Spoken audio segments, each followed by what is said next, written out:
Hello' everyone, বহুত দিনৰ মূৰত আপোনালোক সকলো ভিউৱাৰ্ছক পুনৰবাৰ স্বাগতম জনাইছোঁ মোৰ ইউটিউব চেনেললৈ।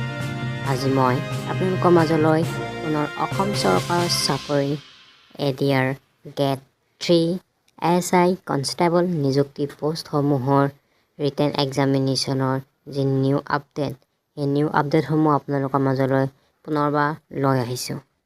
ৰিচেণ্টলি CM অফিচৰ পৰা এটি ফেচবুক পোষ্ট শ্বেয়াৰ কৰিছিল, য'ত লিখিছে যে আজি মাননীয় মুখ্যমন্ত্ৰী ডক্টৰ হিমন্ত বিশ্ব শৰ্মাই তৃতীয় আৰু চতুৰ্থ বৰ্গৰ কৰ্মচাৰী নিযুক্তি, ৰাজ্যিক আৰক্ষী উপ পৰিদৰ্শক কনষ্টেবল নিযুক্তিৰ বাবে প্ৰয়োজনীয় সকলো আনুষ্ঠানিকতা আলোচনা আৰু চূড়ান্ত কৰাৰ বাবে সংশ্লিষ্ট বিষয়াবৰ্গৰ সৈতে এখন বৈঠকত মিলিত হয়।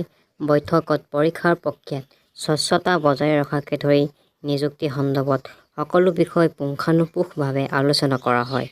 অহা বছৰৰ আৰম্ভণিতেই গোটেই প্ৰক্ৰিয়াটো শেষ কৰাটো নিশ্চিত কৰিবলৈ ছেপ্টেম্বৰৰ পৰা নিযুক্তি প্ৰক্ৰিয়া আৰম্ভ হ'ব। অহা বছৰ আৰম্ভণিতে স্বচ্ছতা সৰ্বোচ্চ মান বজাই ৰাখি চৰকাৰী চাকৰি ৰাজ্যৰ 10 যুৱক-যুৱতীসকলক মকৰল কৰা আমাৰ অগ্ৰাধিকাৰ হ'ব বুলি মাননীয় মুখ্যমন্ত্ৰীয়ে ব্যক্ত কৰে। লগতে ইয়াতে তেখেতৰ এটা ভিডিঅ' আমি আপোনালোকক দেখাব বিচাৰিম। যে গ্ৰেড 3 পোষ্টসমূহৰ বাবে ইণ্টাৰভিউ 15, 22 আৰু 29 ছেপ্টেম্বৰত অনুষ্ঠিত হ'ব। এই পৰীক্ষা এইবাৰ লোকসেৱা আয়োগে পতা পৰীক্ষাৰ আৰ্হিত হ'ব। প্ৰথমতে প্ৰিলিমিনাৰী পৰীক্ষা হ'ব, তাৰ পিছত মেইনছ হ'ব আৰু মেইনছৰ পিছত আমি ভাইভা প্ৰক্ৰিয়াৰ মাজেৰে আমি সমগ্ৰ ইণ্টাৰভিউ প্ৰক্ৰিয়াটো সমাপ্ত কৰিম।